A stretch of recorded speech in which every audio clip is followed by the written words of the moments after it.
Ken, always well known. Anyway, Ken has been scuba diving and photographing above and below the water for several decades. He retired in October 2021, and 2 weeks later, he was on a dive boat.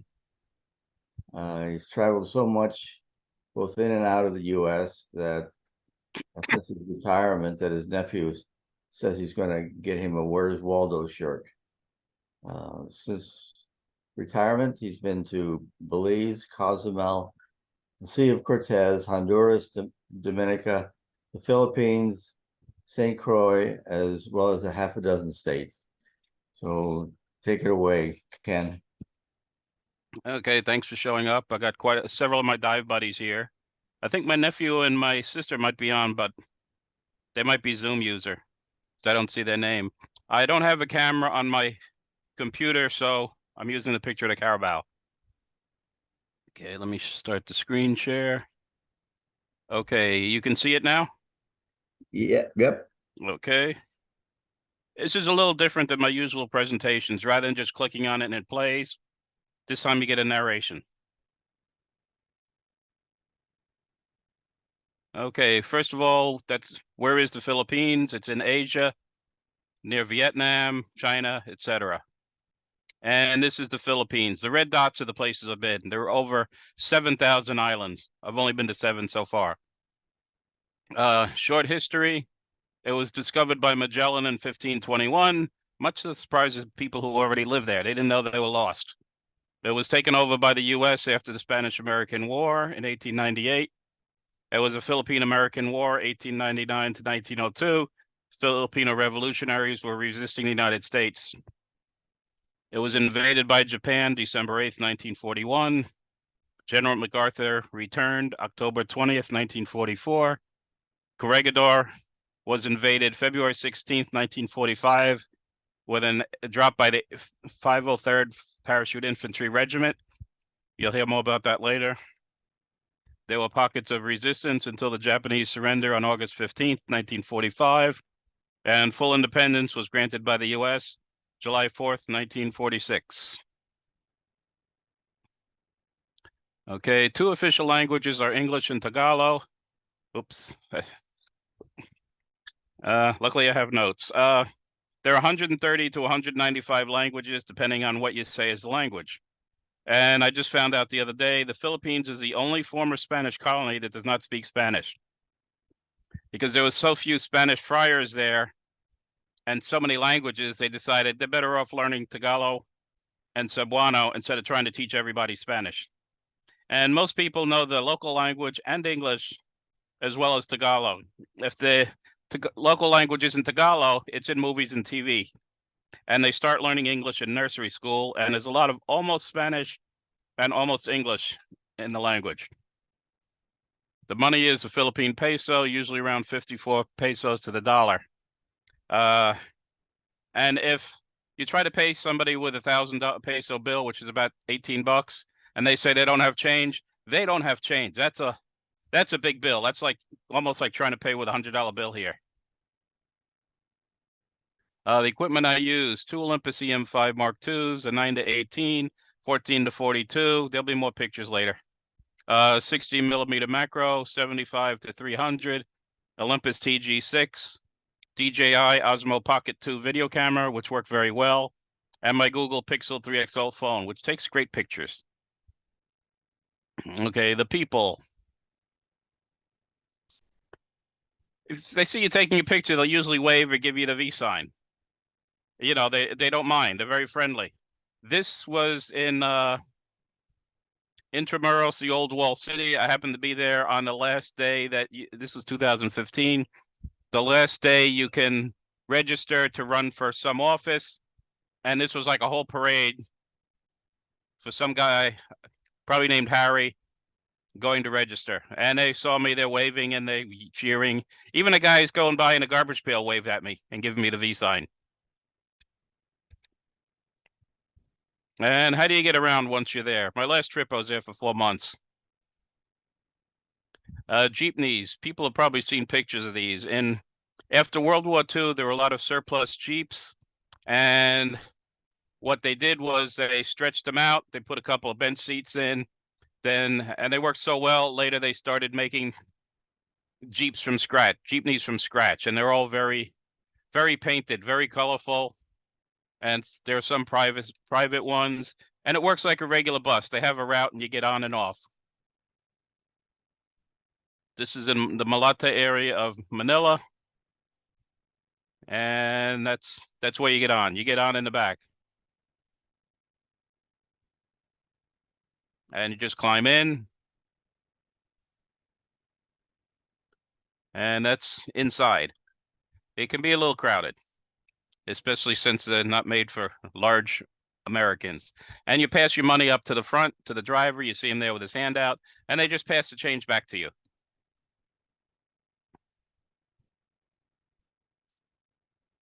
Somebody else sees me taking a picture, he smiles. And here they probably throw something at you. And another way to get around are buses for longer trips. It looks like a regular Greyhound type bus. I took them to Baguio City. That was about 8 hours. Cavite, that was about 2-3 hour trips. And the longer trips, they make multiple stops to let people on and off, and also bathroom stops. And at the stops, people come on board, they sell food. Those are hard-boiled quail eggs. You see them a lot over there. And then there are pedicabs. It's basically a bicycle with a sidecar on it. I've only been in them twice because I didn't want them hauling me around. They really earned their money when they did that. And then this is a sidecar. It's a vendor. Then there are scooters, a lot of scooters. This is an unusual picture. They're both wearing helmets, and there are only 2 people on it.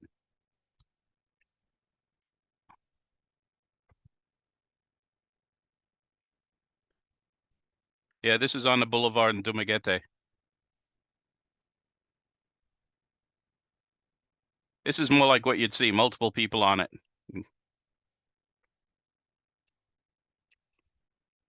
Then there are trikes. I spent a lot of time in trikes. That's what it looks like. As you can imagine, it's a little tight for Americans to get into. And that's a trike line. If you're going somewhere, you go to the trike line or you wave at them and they'll come get you. This trike is smaller than usual. I had to bend over to keep my head from hitting the top. And I got to watch my head getting in and out of the trikes. That's me in a trike with a couple of friends. This was taken on my phone. And the trikes in Dumaguete were huge, comparatively speaking. And there you can see 3 people on a motorcycle and a bunch of stuff in the back on the side. And it's amazing what they can pack into those things and on top of those things. There's plywood on top, all sorts of who knows what in the middle.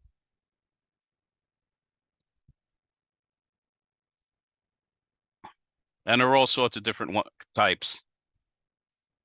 They usually have a fold-out shelf in the back and various other places. They can tie amazing amounts of stuff in there. Very ingenious. And this guy was selling all sorts of stuff. He had like a cage built out of rebar. And this one is obviously delivering soda and picking up empty bottles. There's one. It's got 1, 2, 3, 4, 5, at least 6 people in it. And this is another vendor. In there, they've got the various snacks, street food. They carry around a pig. This is a Malatape market. And this is one full of eggs.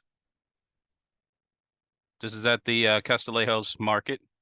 And this is near the fish seller, so he's probably got fresh fish in there. Those people, I think they're called Ayeta. I'm probably pronouncing that wrong.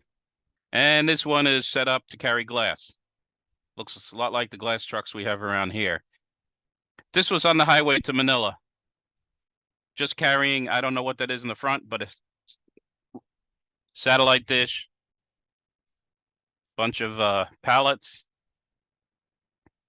And then there's bancas. which are boats, type of boat endemic to the Philippines. Usually made of wood, they're different sizes, and they have two outriggers. And usually a motor, and they can be pretty colorful. Yeah, this one is in Barrio Barreto. Took that from the roof of my hotel.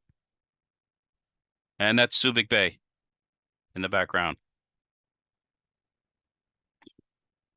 And sari stores are all over the place. People will buy bundles of up. I jumped the gun on that. It's like a bodega. You can buy snacks, ice cream, maybe chips, soda. The red things are salted eggs. I could see garlic and onions, and there are snacks, and they're all over the place.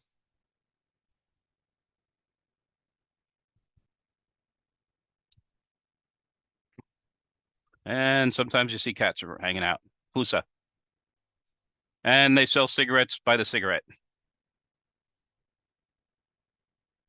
because most people don't have the money for a full pack of cigarettes. Okay, ukai stores. People will buy, it's used clothes. People will buy like bundles of clothes from like the US and other countries and sell them.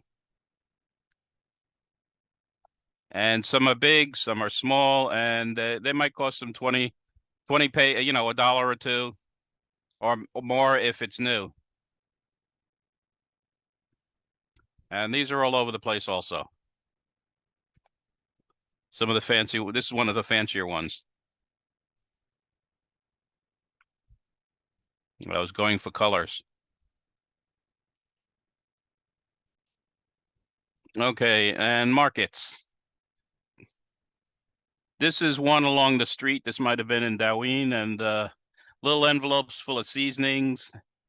This is Castillejos Public Market.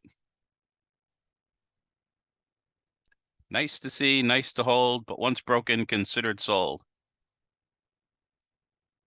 And that is garlic, also called bawang, and that's probably a bag of rice. This is Dumaguete on the boulevard, cotton candy, and other stuff. And there's tomatoes, garlic, onions, kangkong. Most of the Filipino words I know are food. And being the Westchester Photographic and Eating Society, here's the food. This is adobo. This is pork rib adobo. Adobo is, it's cooked in a combination of vinegar and soy sauce and garlic, maybe onions. That was pork rib adobo. That was string bean adobo. This is chicken foot adobo. Chicken feet are tasty. It's just a lot of work to eat. This is called totang talong. I really like this. I've made it at home. It's eggplant dipped in egg and fried. This is bread with coconut in the middle. And that's balut. It's a fertilized duck egg, develops for about 2 weeks, and then they boil it. This is soup. This is probably tinola, which is a chicken soup. And these are salted eggs. They're also used in China. And this is called sopas. It's a soup with macaroni and chicken, and it was really good. And a popular food is roast pig with really crispy skin, but it's expensive and it feeds a lot of people. But sometimes people will have just the belly. That's lemongrass in the middle. This is called mango float. This is something this I made. It's really good. I make it at home also. And there's also buko juice. Buko is a young coconut. The inside, the meat hasn't developed yet, and the juice is really good. They drain out the juice and then scoop out the meat and put it in. And then I was also there with friends on New Year's. I forget, you have round fruit on New Year's. I don't remember if it's 10 or 12.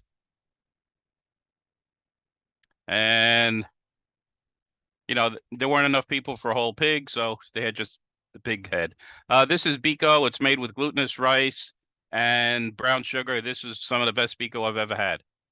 And taho, it's silken tofu. That's a taho vendor. One bucket has silken tofu.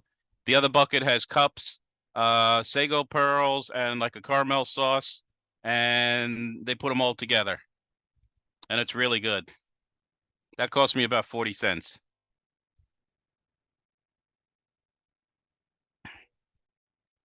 And this is near the Castillejos Public Market. It's a trike selling food, the various sauces there in the squeeze bottles. That is called Quick Quick. It's a hard-boiled quail egg dipped in batter and deep fried. And the other things look like they might be called kikiam, which is fish-based. And this is a carinderia. You just go in there, you lift up the lids to see what kind of food they're selling, and you just tell them what you want. And everything comes with rice. And if you get tired of Filipino food, there's some American places around. You get rice, breakfast, lunch, dinner, and it's even in a lot of the desserts.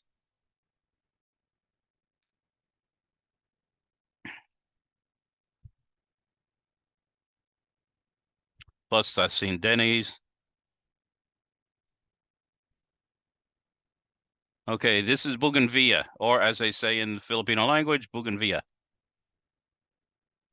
They're all over the place. They're beautiful. And I'm not sure what kind of flower this was. They're blooming plants all over the place. This is a poinsettia that was like about 8 feet tall. Actually, there were several. They're huge there. And I like the patterns and the colors. And a carabao, also known as a tractor. They're massive. A lot of dogs around. This one is named Putol, little puppy. And then Baboy, pig.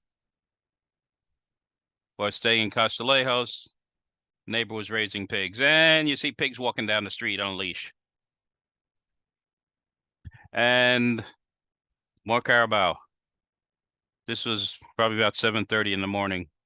And a neighbor had several calico cats. And there are chickens all over the place and roosters. A lot of people don't like the Philippines because too many roosters and chickens making noise. Okay, Manila. If you go to the Philippines, you're most likely going to fly into Manila. Binondo is in Manila. It's the world's oldest Chinatown.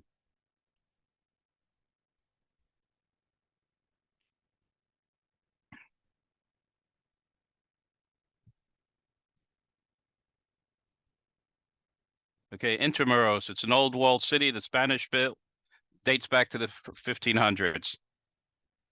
That's one of the wall entrance through the wall. And I've got Fort Santiago in the back along the Pasig River, and Fort Santiago has a moat around it. Really old buildings.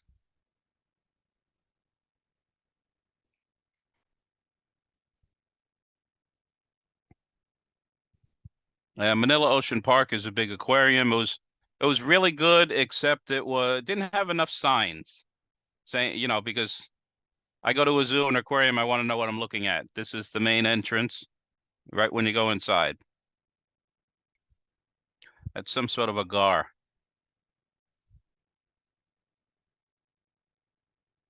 And they've got one of those walk-through things.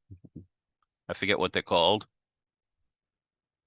And the Manila Zoo was closed for a few years. It was in bad shape. I don't think the animals were treated very well, but they improved it. It's a little zoo. It's okay.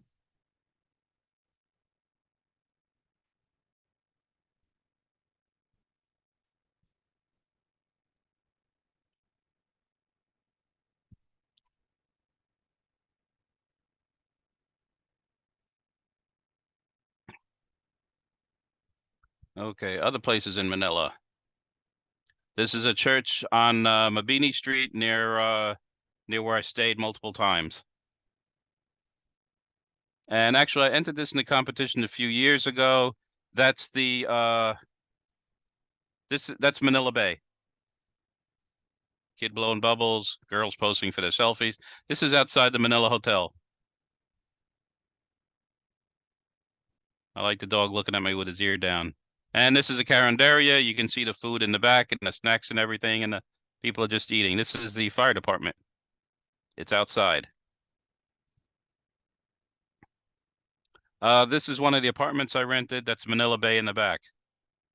And that's a panoramic view off of my terrace. And I didn't hang out on the terrace. It's very hot.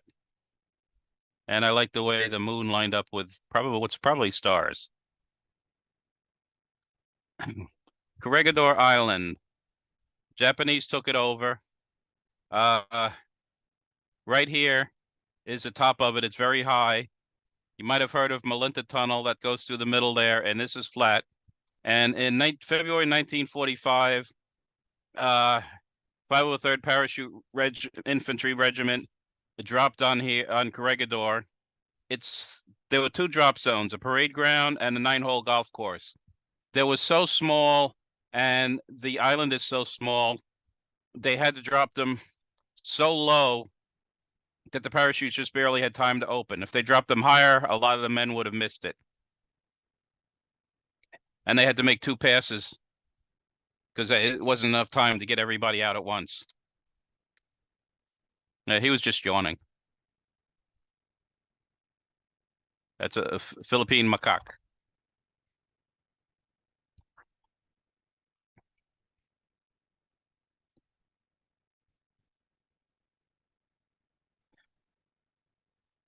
And Corregidor, mostly everything's falling apart, and the whole island is pretty much a war zone. But they're propping stuff up because rebuilding everything would be too much, but they're trying to keep it from falling apart further.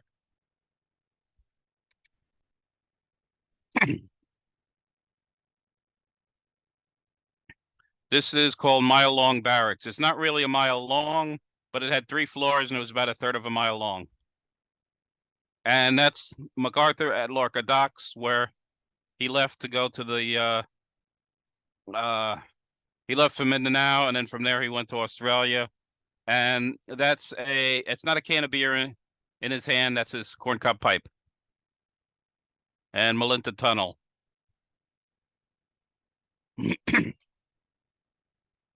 This is one of the artillery batteries defending the Manila Harbor, but they were already outdated by the time of World War II. And this is a memorial on the top of the hill.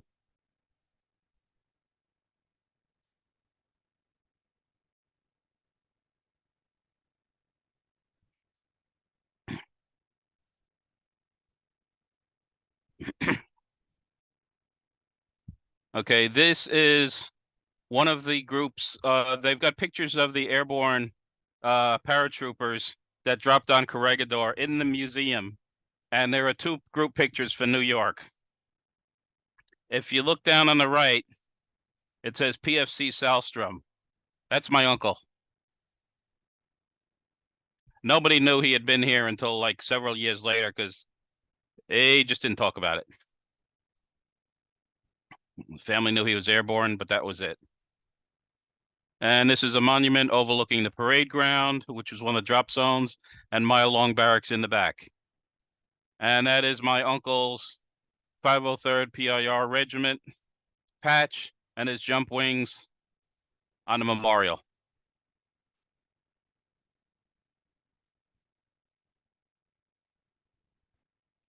And Castillejos. I spent about 6-8 weeks in Castillejos. I stayed with friends. Welcome to Barangay San Pablo. This is a guy in Castillejos fixing shoes and belts and stuff right on the street. There's people waiting for a jeepney. And Santa Claus. Imagine being in the Santa Claus suit in that heat. And the Castillejos Public Market. Public markets are places for good places for photos. And all these are distilled from over 18,000 pictures. You don't buy eggs by the dozen, you buy them by the piece. You don't say, I want 3 eggs. You say, I want 6 pieces of egg. Rice with every meal. So they're like, I don't know how many kinds of rice they have there. This is called Wallace Tambo. It's a broom and it works surprisingly well. And you can see there's a fan there keeping flies away. Prados. The tomatoes they have are usually small. And the potatoes and the onions are usually small also. A lot of fish. Very fresh. A lot of them are flopping around. Okay, that is malunggay. It's leaves that they put in tinola, which is a type of chicken soup, and other things. The brown things are tamarind, which is used in a soup called sinigang, which is sort of sour. My nephew really likes it. I like it, but not if it's real sour. And these are called sayote. It's a type of vegetable. Okay, I started getting up in the morning to go on walks, and I eventually ended up getting up at 7 because it was a lot cooler then. And I found a farmer nearby, and I don't think he spoke much English, but I told him Magandang umaga, which is good morning, and I recognized some of the plants, so I pointed to them and said talong, which is eggplant, and it was eggplant. And then he showed me he's also has cassava he was growing, which they use to make cakes and stuff. And that's a banana. And of course, he's got a rooster. And pigs, baboy. Baboy is the word for pig, and it's also a word for pork. And a small sari-sari, and people just look at you when you take pictures. They don't throw anything. I just like the barbed wire with the little spider webs.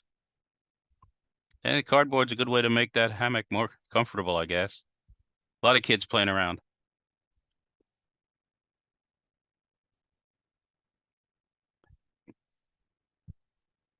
Got a lot of pictures of this tree. I think it's a beautifully shaped tree.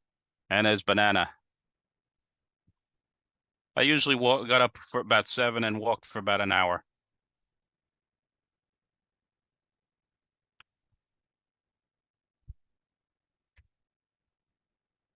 And this is around where I was staying with friends. That is a huge bougainvillea. And you can see in the back, there are trikes parked. And this is my friend's house. That's the outside. Everybody pretty much wears what we call flip-flops. They call them slippers. They also call them chinelas, which is what a lot of Spanish people call them, except they spell it different. And you take your shoes off before you go in. That's why there's a pile of slippers there.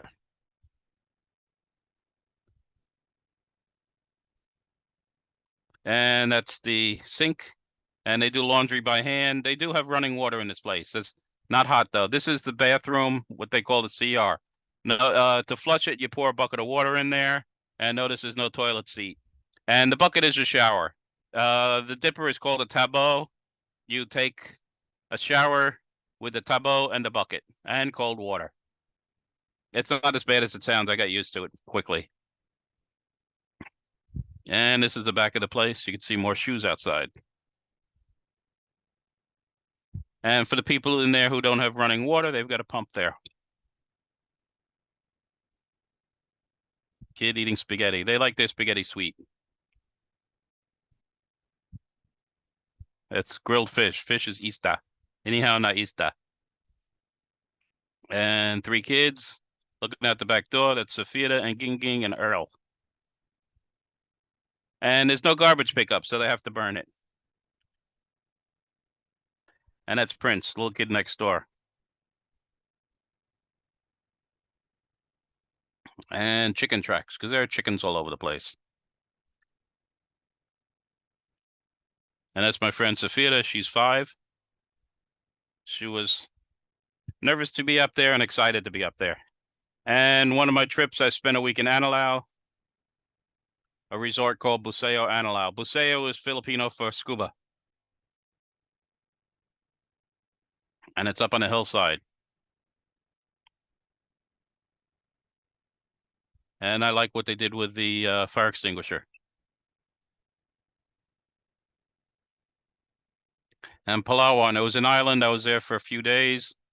I flew from Clarkfield to Palawan and met my friends who were already there. I was on Palawan for about 2 days with them, and then we got on a liveaboard dive boat. That's a banca. We were going to the subterranean river. Yeah, other people liked it, but I didn't think it was that great.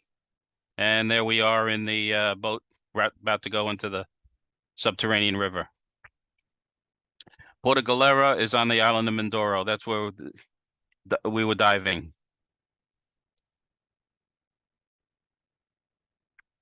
More bougainvillea.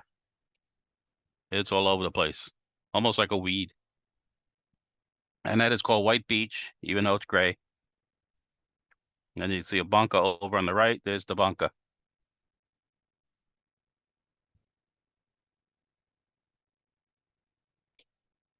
And I spent about 6 weeks in Negros Island on my last trip. Flew there. Dumaguete City is where I flew to. This is on what they call the boulevard. It's like a walkway, not a boardwalk. It's like brick, and it's right along the water. A lot of old trees there. And of course, kids. And this was a display in a shoe store. I just like the way it looked. And too big is Filipino for water. So ATM this is an automatic too big machine. I don't remember. I think you put a bottle under the spout and put in pesos and they filled it with water. But they do know what a regular ATM is. A lot of people hang out on the boulevard. This is like the main drag. Barbershop at night. And the lady dentist. I like the sign. And you can get a haircut and a tattoo. I don't know if they do both at the same time. And Malata Pie. That's where I stayed for about a month. That's the house I rented, the whole house. It was way more than I needed, but the other places I saw, I didn't care for, and I just wanted to move out of the hotel. This is the view from my terrace.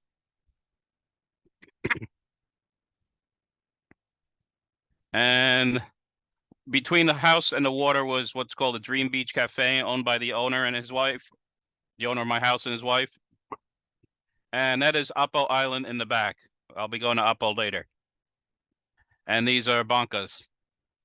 The small ones paddled, and these bigger ones have motors.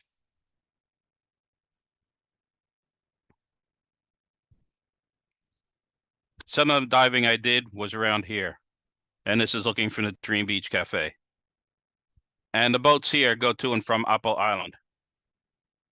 And this is one of my neighbors. There were cows nearby. And karaoke is like the national sport there.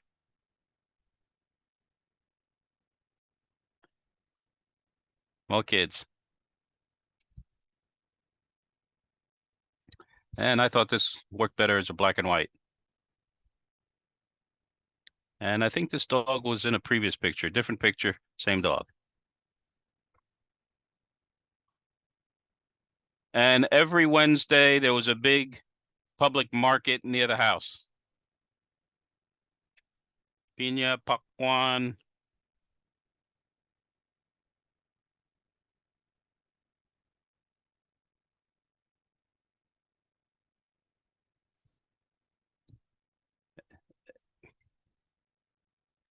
And they also sold animals there. The guy asked if I wanted to buy Carabao. He's about 18 months old and fully trained already. I don't think he can do too much, probably because they're still relatively small. Dried fish. People like dried fish. I've tried it, but I didn't care for it. And okay, this one is, I asked the owner, this is a breeding one, not an eating one. And you've all heard of a pig in a poke. This is a pig in a poke. A poke is another word for a sack, and you can see his nose right there. You don't buy a pig in a poke because you can't tell what you're getting. And this is lechon, the whole roast pig with really crispy skin. Really good. Muss her up. Making me hungry. Boiled peanuts. Might eat. Like I said, most of the Tagalog I know is food. This is called, it's clean, but it's called dirty ice cream. This is called rambutan. They're tasty. They have a really large pit. The skin pops off. And then Darwin is a town that I dove out of a lot. This is on the water. That might be Cebu in the background. And another market.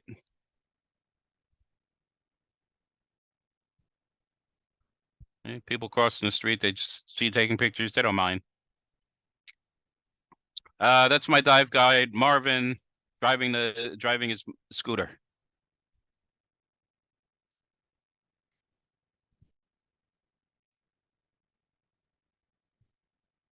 Uppo Island. I went there for a few days. That's how you get on. You walk up the plank. They carried on my gear.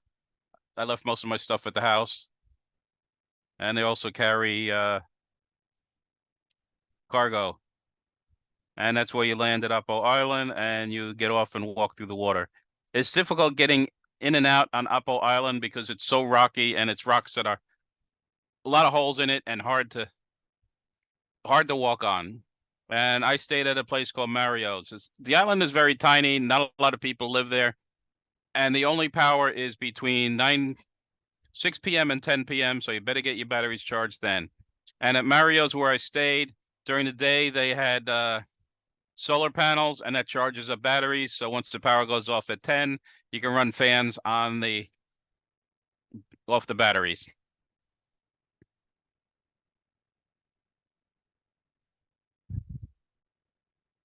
It's a nice little island.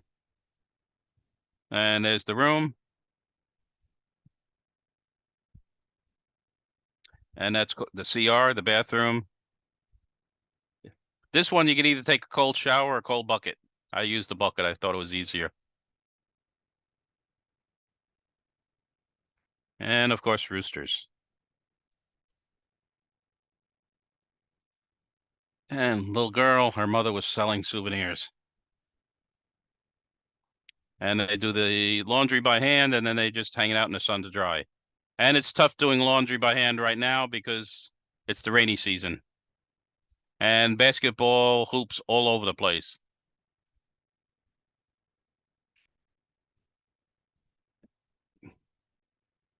More kids playing.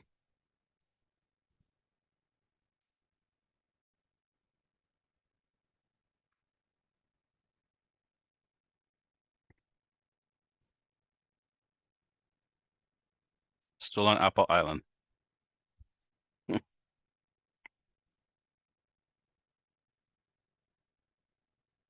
Okay, now diving on Apple Island. Clownfish, Nemo, and an anemone, and a turtle.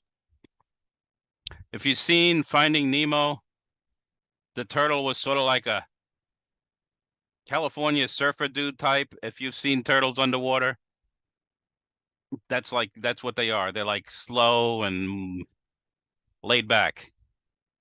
I think these are probably called Antheas. And a puffer about 2 feet long.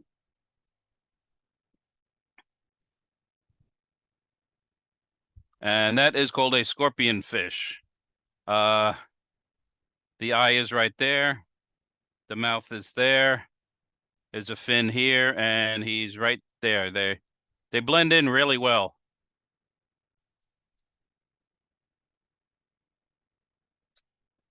And these are called crinoids. They're animals, and they're related to starfish. At the base of each one, there's all the arms. There's a disc with 5-sided disc that all the arms come out of. And they can walk around also. Starfish can walk around. A lot of people don't realize that. Okay, I spent a couple of days in Sigihor. Had to get the ferry early in the morning, so I stopped at Carinderia for breakfast. And that's the ferry there. Passengers just walk on and off. You know, nothing fancy. It was only about an hour and a half on it anyway. And then Sigihor is like supposed to be a land of enchantment and witches and spells and stuff.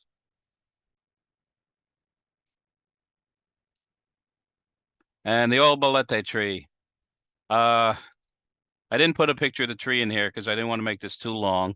But you can put your feet in the water and have an official pick at you and take off the dead skin. And they've got tilapia in there. Tilapia have little teeth. These guys were at a school nearby. And Cavite.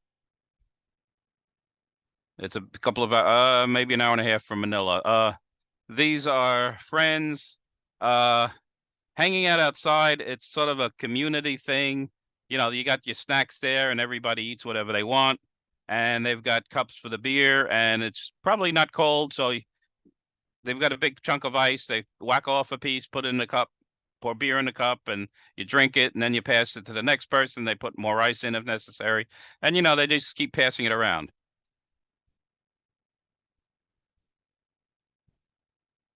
And that's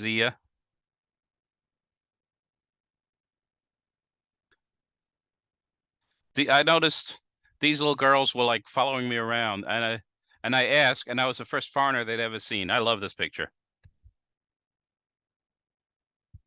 And a friend of mine, a former coworker, you know, you can see they're in a poor neighborhood. And he's like, "Oh, I feel so sorry for them." And I'm, look, they're clean, they're happy, they're smiling, they got their arms around each other, they're happy.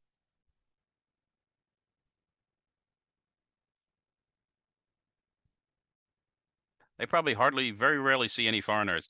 Oh, and the way they're squatting down like that, we can't do that. Try it, but they can be down there for hours. I think Chinese people also. So I don't know if it's genetic or if they just do it and they're enough so that they're flexible, but I can't do that. I can't stay down more than I can't get my feet flat and I can't stay down more than a minute or two. And they're amazed when I show them.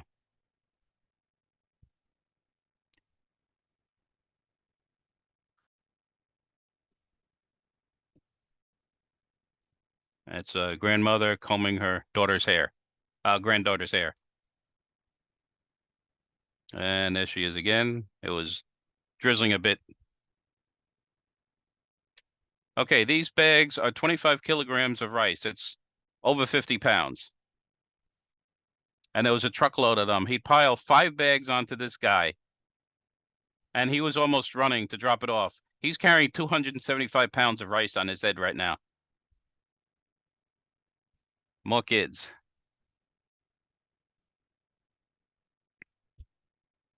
And another sorry store. You can see the soda here and other things. And there's several vloggers in the Philippines that I watch, and some of them are in Dumaguete, and they had to get together, so I went there. That's Justin Carmack. He has a YouTube channel called Critter Hunter. It's underwater video. He has great stuff. I recommend it. Go to YouTube and look for Critter Hunter. And that is Paul McGill, vlogger, with his wife May. I think she has her own vlog also. And that's Bud Brown. He's a typical expat. He's got a young Filipino wife. He's 70, she's 69. They've been married for over 50 years. Barrio Barreto, that's where I stayed a lot. It's right on Subic Bay. That's the place where I stayed, Central Park Reef Hotel. Nice hotel, relatively new. That's called the National Highway there. This is the ground floor of the hotel. This pool is usually pretty cold, probably because it's not out in the sun.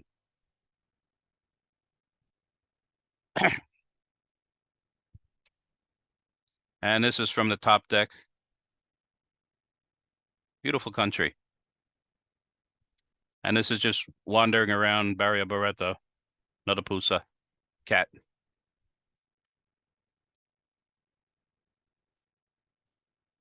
Stairway to Nowhere.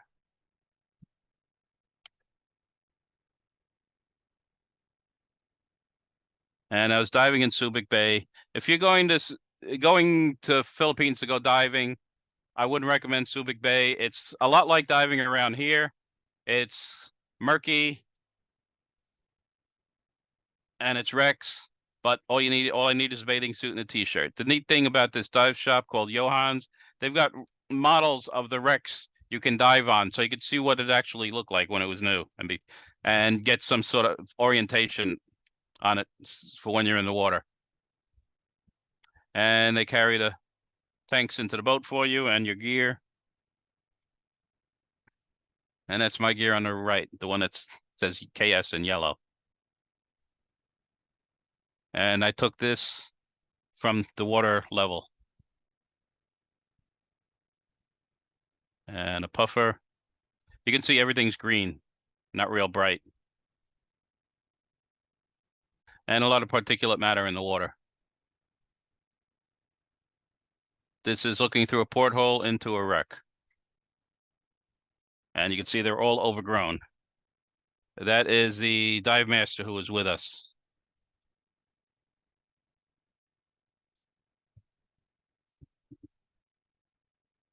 Okay, that's called a Moorish idol. Beautiful fish. And coming back, they heave the line out to the guy there, and they drop an anchor further back and then run a line up on shore. Okay, Baguio City. It's also called summer capital of the Philippines. It's up north and it's in the mountains, so it's cool. Very steep. This is a manhole cover near the apartment I rented. So much traffic had gone over it, it was worn out. This is I tried going out for walks, but it was like so steep.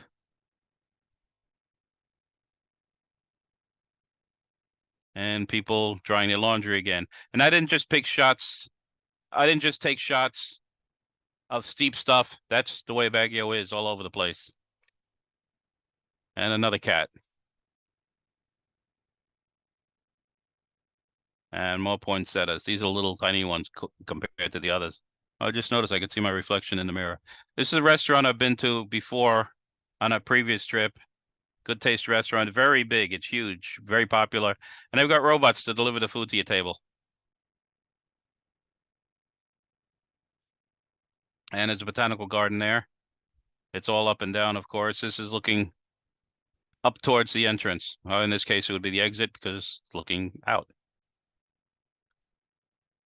And you can see how steep and hilly it is. There's a nice botanical garden.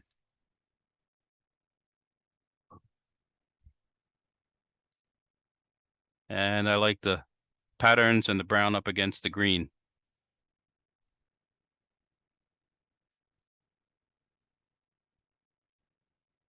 And there was an old Japanese tunnel from World War II there. And probably a lot more of the tunnels that people haven't found yet. Burnham Park is a park in the middle of Baguio City. And there's a lake there. It's like a big pond, a small lake that's man-made.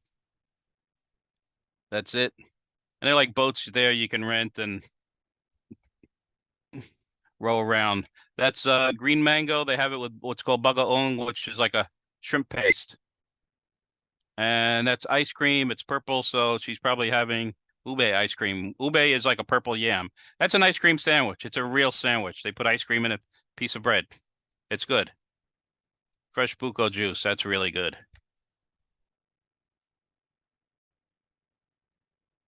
And then the Mirador Heritage and Echo Park. That is really steep.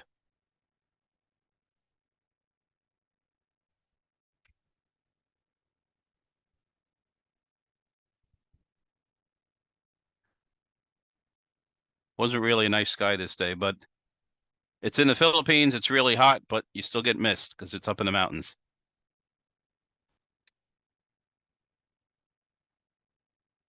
Baguio City is also called City of the Pines because they've got pine trees there.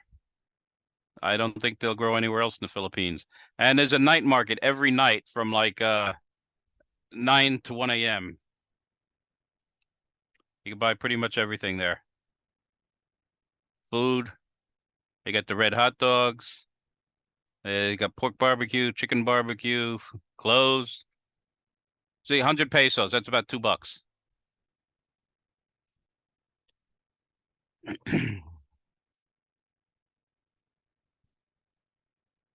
Hats. Where else in the Philippines would you wear a hat? I actually ended up buying one because it was a little on the cool side. And they've got a strawberry farm there that's a tourist attraction. It's cool up there, so they can grow things you can't elsewhere. You can see lettuce there, and it's like down in a little valley. You can either buy the strawberries or you can pick your own.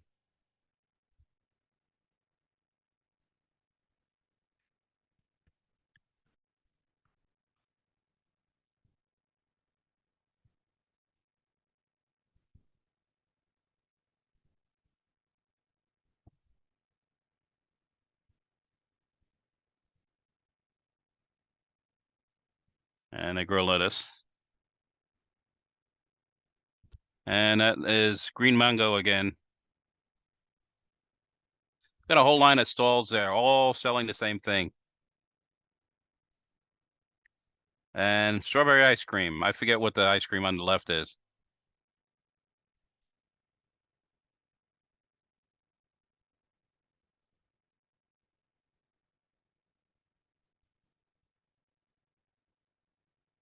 It's tasty. And they also grow flowers there.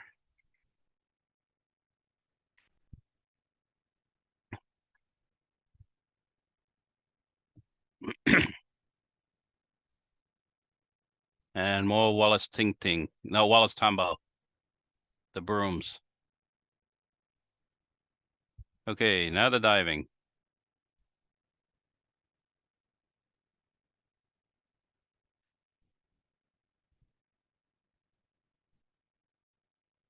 Should be hearing something. Oh well. Oh, there it is.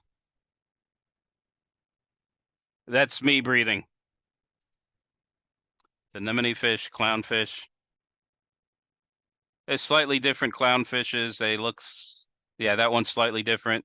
They're different types of anemones. And clownfish can change sex. I think most of the smaller ones, I forget if the smaller ones are females and turn into males or the other way around.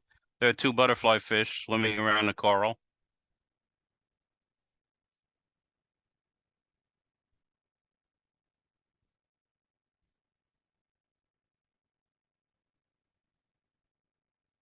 These photos were taken in various places. That's a little tiny crab, about the size of my thumbnail, at the base of an anemone. And there's a little crab, again, about the size of my thumbnail inside an anemone. And when I was looking at the picture, I realized, there's just another one in there on the top left. That's why a good dive guide is good. They can spot things that you'll never see. These are crinoids on a sponge. Sponges are animals and crinoids are animals. I've never seen as many crinoids in as many different colors as in the Philippines. On the side of a barrel sponge.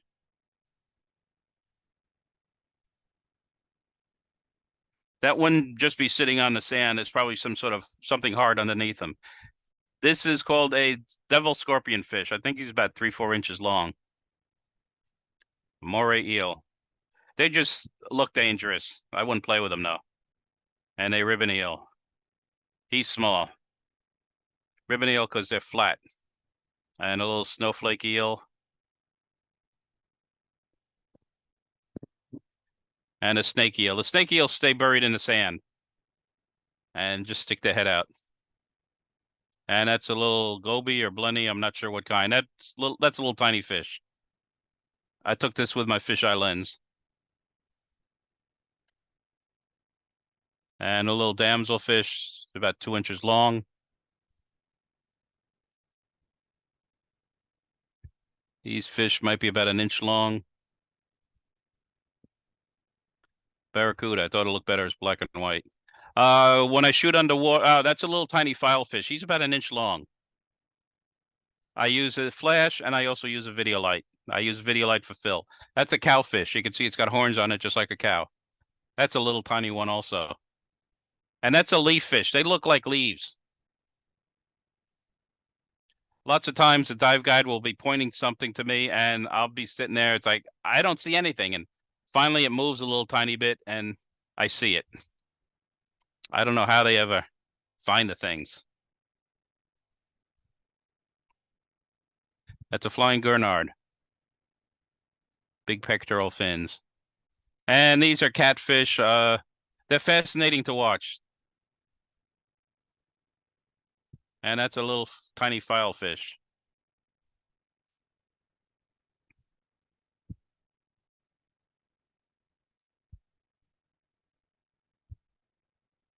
And that's two fish. And there's a shrimp in the hole with them also.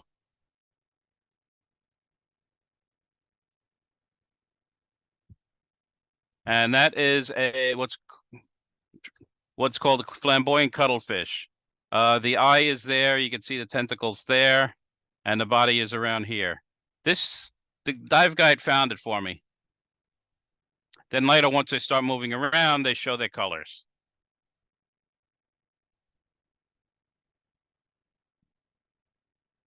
And after taking pictures, I stopped taking pictures, and it's like, I'm just going to look at the things. They're so fascinating and colorful and unbelievable. And then another one showed up. This is a little frogfish. Okay, those of you who aren't divers, that's the eye. The mouth is there. That's the back fin. And the fins along their bottom are sort of stumpy, and they can sort of like walk around on them like their legs. So this guy is turned sideways. And he's a small one. And there's the eye of another one, a big one, and the mouth. And they come in. This is called a hairy frogfish. That's the eye right there. And there's another little tiny one. There's the eye. And this is a lionfish. And they're lionfish in the Caribbean. They're vermin. People try to kill them, but because they've got no predators. Here is where they came from.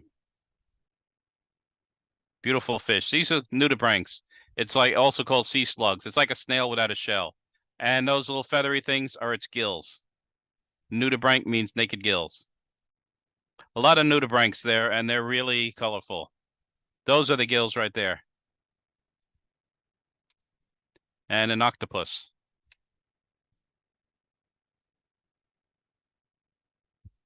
And there's another stonefish. Scorpionfish, rather. And there's another one. There's the eye, the mouth.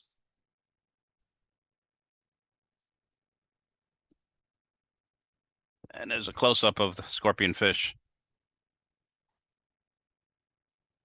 And sea urchins. And urchins can walk around. And a little seahorse. This is called a mantis shrimp. Very colorful. And this is a little tiny shrimp about an inch long. This is the kind of thing lots of times you take a picture of an anemone, you look at it later, and it's like, hey, there's a shrimp in there. But they're hard to take pictures of because they're hard to focus on in light because they're so tiny. And these are on coral. And squid, poussette. And these are called tunicates. They're actually a mollusk. And turtles. With a remora stuck on his back.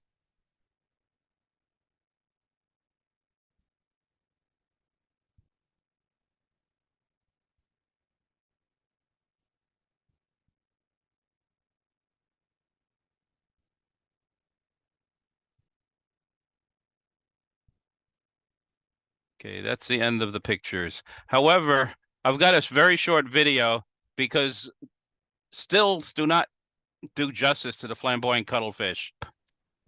What is it? A spine? It's well, you know what the shape is like. That's a stiffener, and it's in the body here. Mhm. And actually, when they prepare squid and cuttlefish to eat, you know, they take off the head and they pull out the guts and the cuttle bone.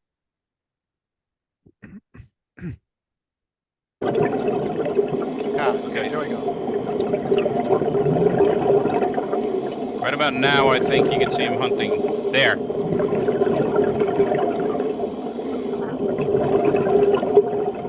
But look at those colors.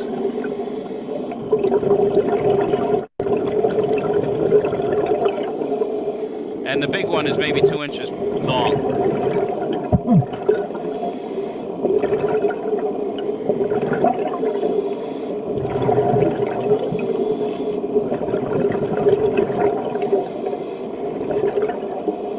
And you can see I was excited.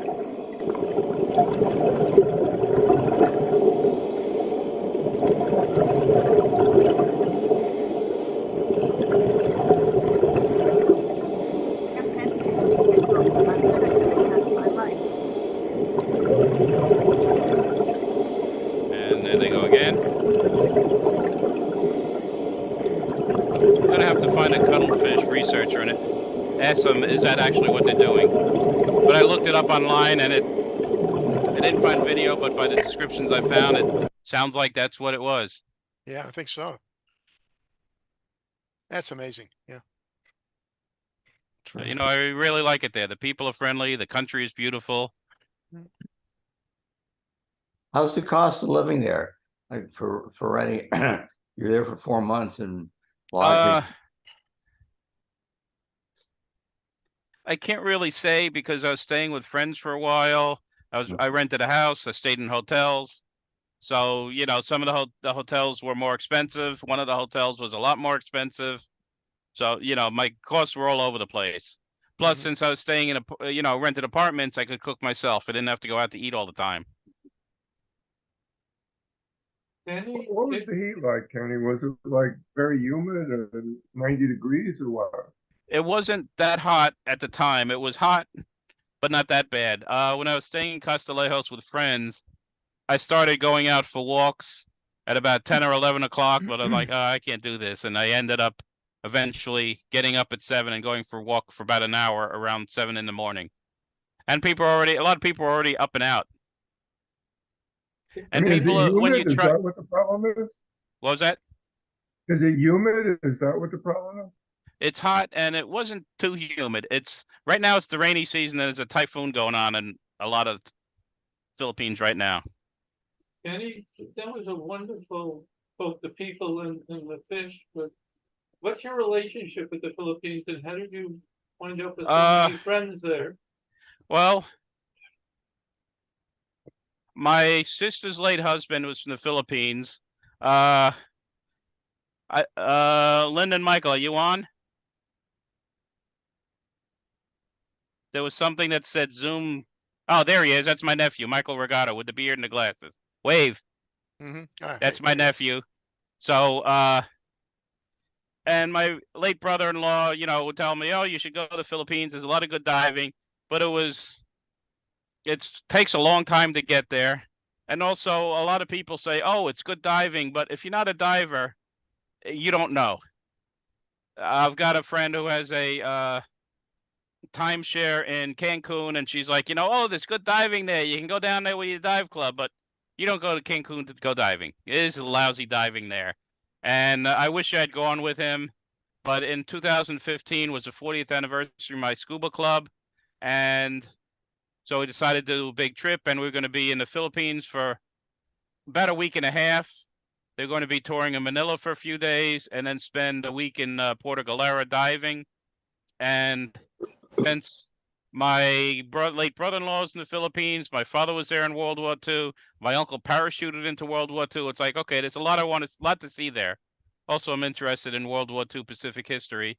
So I was like, I want to go earlier. I couldn't get anybody else who was interested in going earlier. So I was there for an hour, a week and a half by myself, going wherever I wanted, wandering around in the streets. And I feel you get to know a country better that way than if you're there with a group. Kenny, how safe is it there? I felt safe. For a crime rate? It's like any place else. You know, some areas probably aren't too safe, but I never worried. Well, what about children? There's so many children all around and they appear to be going everywhere by themselves with no adults. Well, a lot, It's like America 50 years ago. yeah. Yeah, because it's safe there. And also, you know, people keep an eye out on children, and then I don't think if they see a kid getting into something that's going to hurt them, I don't think anybody's going to just watch and say, hey, not my kid, I don't care. And in Cancun, there's cenotes, which I don't think are anywhere else in the world. Oh, yeah, it's Cancun, yeah. And I know people have dove in cenotes. I have. And I emailed Serge about a month and a half ago and said, as I'm going through my images for this, I'm finding a lot of short shows I can put together. And he said, oh, we need one for the 21st, which was last week. So I put it together, but I didn't do it because we ended up having enough. But if there's anything I've got over 18,000 images. So if there's anything you saw tonight you'd think would make a good short show, I can pull out other pictures and, instead of just like 6 images, I could put like 5, 10 minutes together. So just let me know. Kenny, I'm glad that answers an important question. Are you going to do this again? Because when you do it, those transitions on Zoom, and maybe it's my connection here. I'm not on fiber optic anymore, but a lot of one's looking time is pretty much blown by the images crossing over one another. So there often was only a briefest, not even a full second, where you could see the actual image, and you take great pictures. So if I would recommend for the technologically less well equipped of us, that you just do a straight cut, Yeah, okay. Okay, yep. I could also have made them stay on the screen longer, except I didn't want it to be, I don't want to keep everybody here all night. If you had used transitions are the a bad transition idea. time, if you had used the transition time to have them on the screen, it would have been fine, because the Yeah. transition time ended up being well over 80% of the viewing time That's- before you okay. could. Yeah. That, Okay. we didn't see it. I mean, those of us on a fast connection didn't have any Oh, problem. maybe that was because I didn't check off that box. Yeah, the optimize would have Yeah, helped that's a little bit probably there right. too. Yeah, I forgot about that. But Well- I didn't see any problem with transitions. On Yeah, that. We don't There care. was a We lot don't of care what transition. you saw. We care No, what I'm I saying, saw. but I'm saying we have a high, if you had a high enough bandwidth. I know. It's I not, know. it's a bandwidth There was issue. crossfades and it took a I didn't while. see a transition problem. right. I- was I gonna I say, wouldn't I if did I not were see a back. Transition problem. No, if I were you- in Westchester, I wouldn't either. But I'm User not in error. Westchester. Okay. Where are you? Cape Cod. Rough life. Yeah. Rough Alright. life, yeah. Yeah. You yeah. deserve bad transitions. Yeah. Same to you. Kenny, how many Yeah. times have Scratching. you, how many times have you been to the Philippines now? 4 times. The first 3 trips were 3 weeks each. The first 2 were with my dive club. Well, the first week and a half was by myself. The second week and a half was with the dive club. Third time in February 2019, I was by myself. I was supposed to go again in February, planning on going again February of 2020, except the volcano started acting up, was messing things up with air flights and all. So I figured, okay, I'll wait until April 2020, and everybody knows what happened then. Right. But And you were it there for finally a long opened time up, recently, right? February of last year, but I wanted to wait for things to sort themselves out before I went over there. You're getting pretty good at that language too, huh? And like, and over there, people really seem to appreciate it and like it when when I try to use my bad Tagalog. It's like one of my morning walks. I'd say, magandang umaga to people, when I'm walking around, good morning. And, because I stick out like a sore thumb. And one of my morning walks, there was a woman, working in her yard. And I had picked up some taho also from the taho vendor. And I said, oh, magandang umaga. And she's like, oh, you speak Tagalog. And then she says, and you eat taho. She was thrilled. And I ended up talking to her. Her husband had died 20 years earlier. She showed me her house. It's a really nice house. But, people really appreciate it. Well, I use, my husband was stationed in the Philippines during his service in the Marines, and he learned some children's songs, that's which he taught all of us. And so every time I have a Filipino user support person, which is quite often, I sing yeah. a song and then I get really good support because they love yeah, it. I know the song. Bohay Like Tibo, Kahit Munti, Amalama. Yeah, Do, tomates, Sali-sali. tomates. Yeah, I sort of know that one.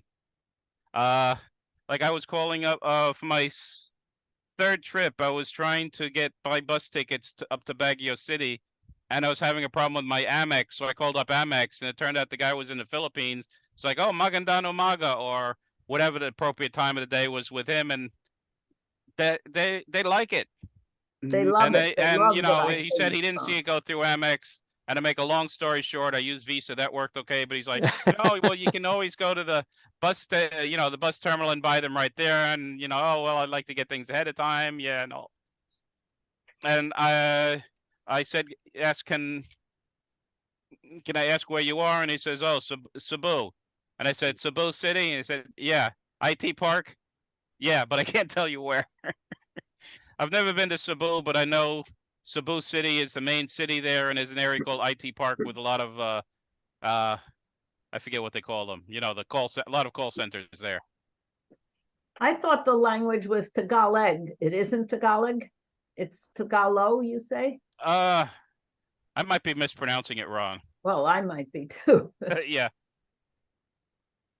But most people know their local language and English and Tagalog, because like a former coworker of mine, he was from Ilocos del Norte, so he spoke English and he spoke Ilocano, and he said he understood Tagalog, but he couldn't really speak it, but he had to learn to speak it when he went to college.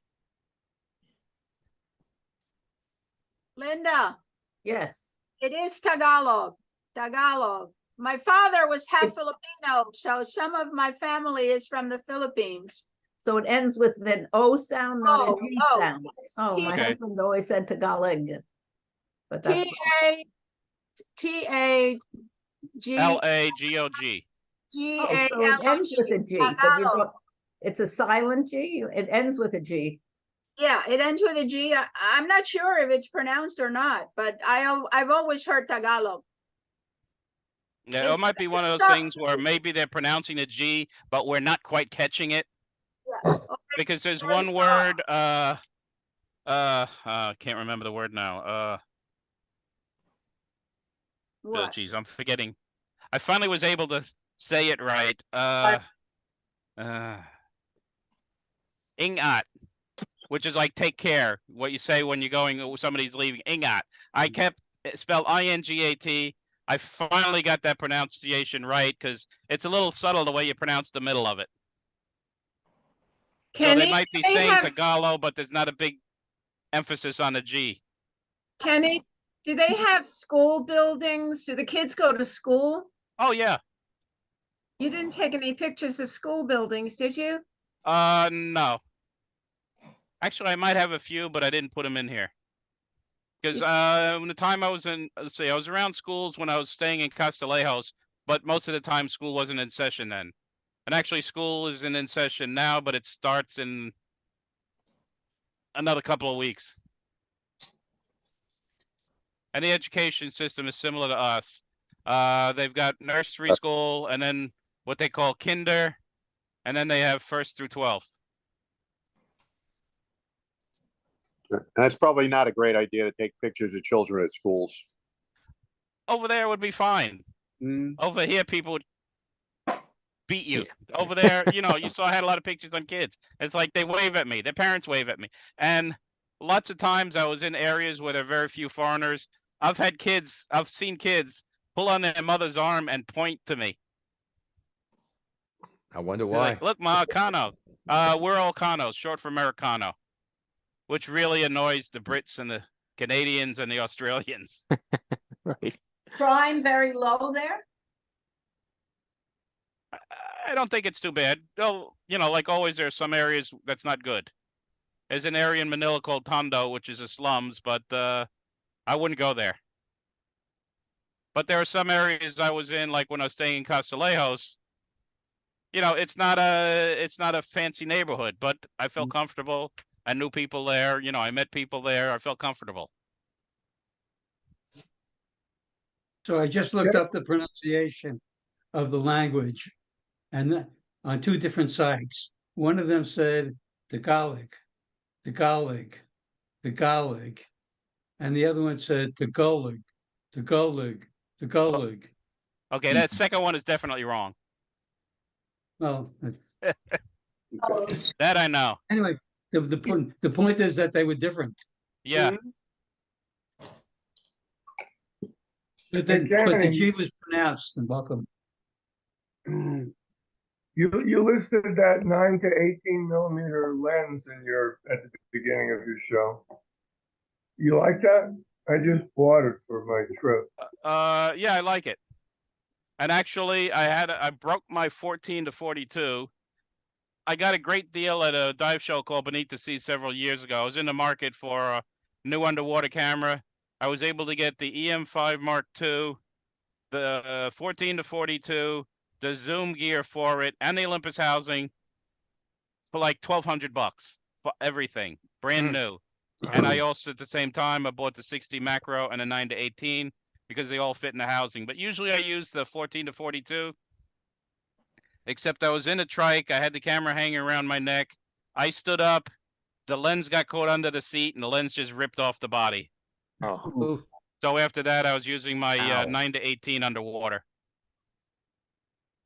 Did you use the 9-18 for the landscape? You know, the Oh yeah, use it on land. shot? Yeah, but I like the 9-18. Kenny, can you tell us a bit about your equipment and the challenges of photographing underwater? Big problem is, yeah, I've got other underwater photographers online also now. A big problem is what's called backscatter. There are particles, even if the water looks crystal clear, there are particles.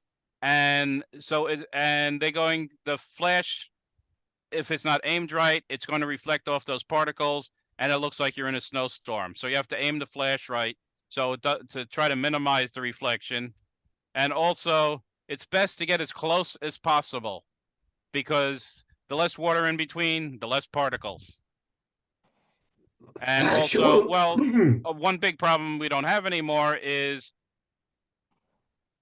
you can't change film underwater. But now it's great because I could probably shoot 1,000 pictures on one card. Actually, you use backscatter like an umbrella. Turn your strobes so that they're facing backwards, and it'll flash off the backscatter and light your subject. Interesting. So, and my pictures in Subic Bay, a lot of them had bad backscatter. It's just because there's so much particulate matter in the water. Subic Bay is murky because it's a small opening to the sea. There's only one tiny river going into it, so it doesn't have a lot of water flushing it out. And also, when Mount Pinatubo erupted in like 1992 or something, dumped huge amounts of ash, which are still in there. So you described your photographic quarry as being quite small. Do they get scared? Are they skitterish when you get? Sometimes they are. So lots of times I'll have a picture of. I'll be taking pictures as I'm getting closer because I never know when they're going to duck into a hole or leave. Mm-hmm. Okay. And what was really interesting, when I was in truck in 2001, I was using a housed Nikon 8008S film camera. There was a little, sometimes you'll see a little fish and shrimp together in a hole because one of them has better eyesight than the others. I think the fish has good eyesight and the shrimp is good at digging a hole or the other way around. So they live together in the same hole. And I found a spot where I settled to the bottom with my elbows on the bottom. And I found the point where if I leaned forward a little tiny bit, they both went into the hole. If I pulled back an inch, they come back up. So you never know when that point's going to be. So sometimes they just ignore you. How do you stay still? Because you were shooting with a macro lens. You know, water is moving, correct? It has a current. So how do you manage to stabilize yourself and stay in one place?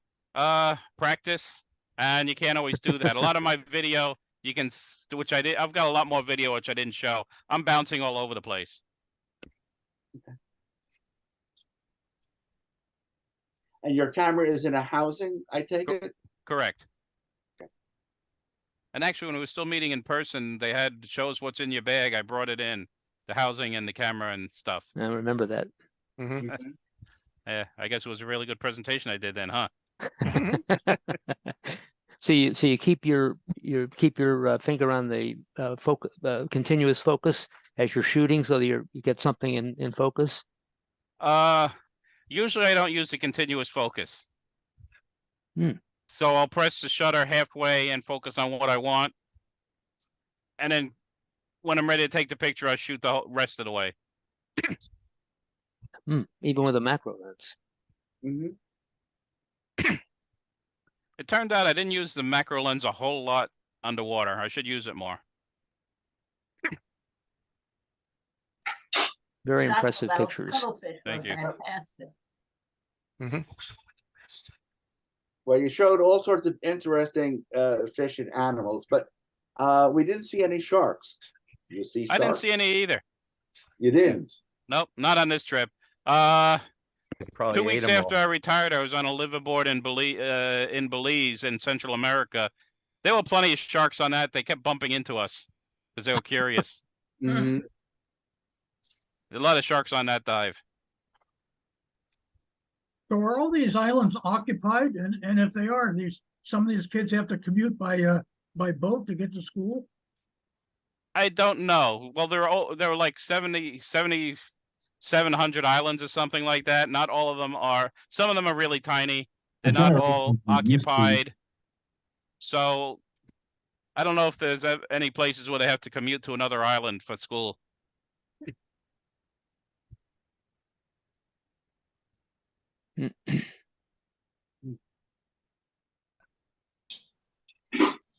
Sounds very interesting. Yeah, Very really, good. both up, above and below were both very interesting. I really enjoyed this, Kenny. Thank you. Oh, Yes, thanks. thank you very Kenny. much, Kenny. Terrific. Big man. Okay, so Kenny, you talked about your uncle. What happened with him when he was on Corregidor? We don't really know. He didn't discuss it, and I didn't find out until I don't remember when, because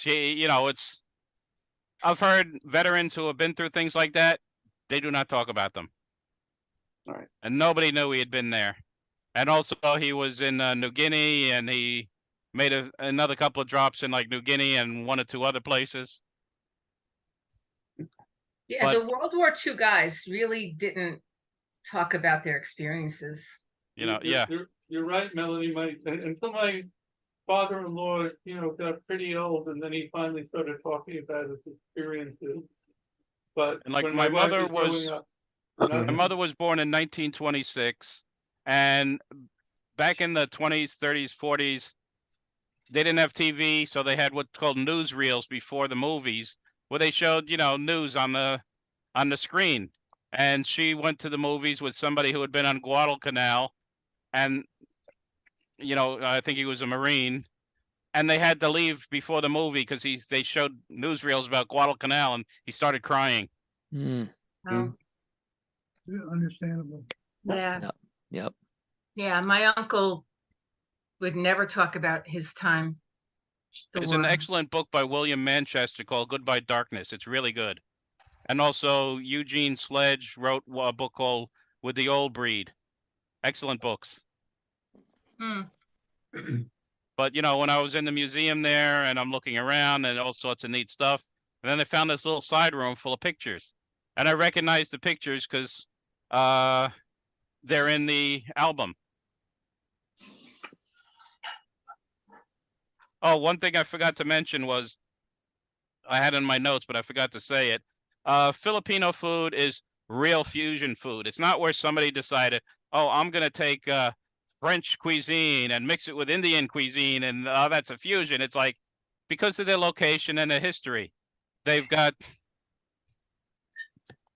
influence from China, Indonesia, Malaysia, Spain, the United States. They love Spam over there. Like lumpia is similar to egg roll. Pancit, there are different kinds of pancit. It's a noodle dish. It's similar to drawing a blank now. Noodles. Lo mein. And they have shumai there, which are like little dumpling type things. They have siopao, which are the steamed buns or roast buns. And then, plus his influence from the native Filipino food. But a lot of people don't like Filipino food, but I like it.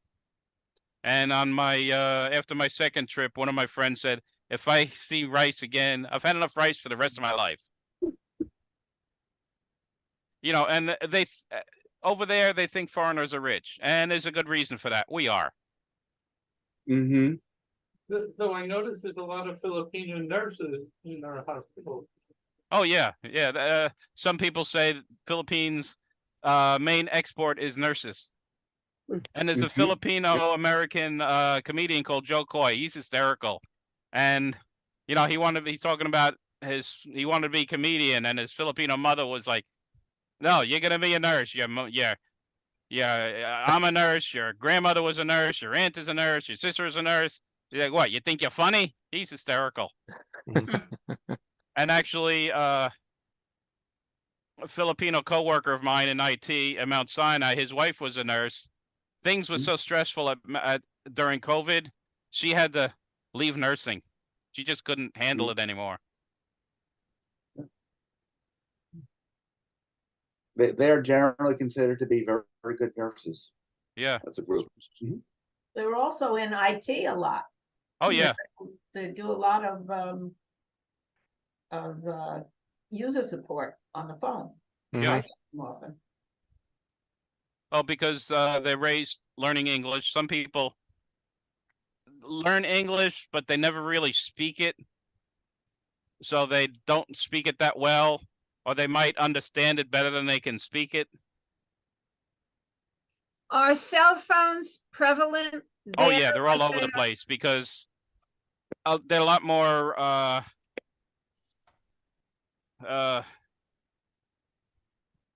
useful. Well, they don't have landlines.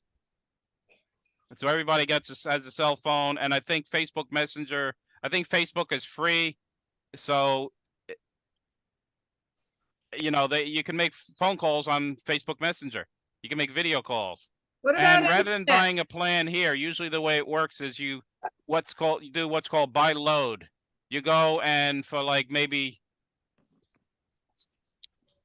600 pesos, which would be about 12 bucks, you buy a certain amount of data and texting and all. Do they have internet?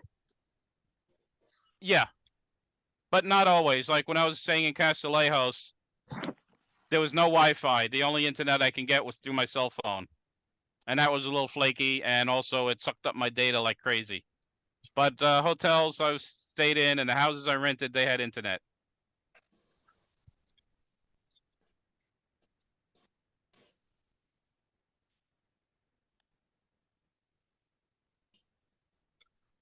Kenny, I think that you covered such a wide amount of territory.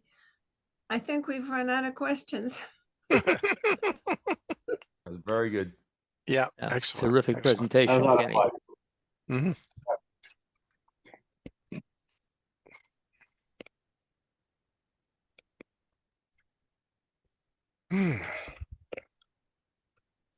Okay. Thank you. I, for one, would like to say thank you so much. This was so interesting. You had my attention from beginning to end. Oh, good. I was hoping it wasn't too long. No, No? it's perfect. Good timing. Thank you, Kenny. Very good and very enlightening. Thank you. Yep. Thank you, Kenny. I Okay. enjoyed that. But if you ever saw the movie My Cousin Vinny, when Marissa Yes. Tomei's character My says to favorite. Vinny, yeah, you blend. That was me. He blended a lot more than I did. There you go. Take care.